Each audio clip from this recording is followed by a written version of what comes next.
Again, I will point out to my fellow Korans, you are being asked to answer a question. It is a voluntary request.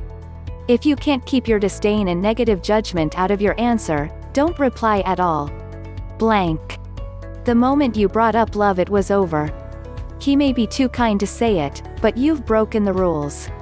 The FWB relationship is built on friendship and sexual attraction, but doesn't allow for romantic feelings.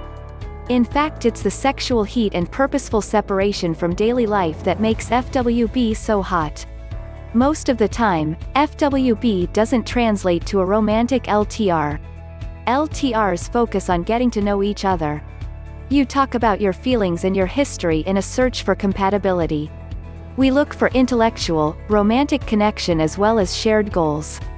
If you want to turn a FWB into a LTR, you need to back up and restart the process.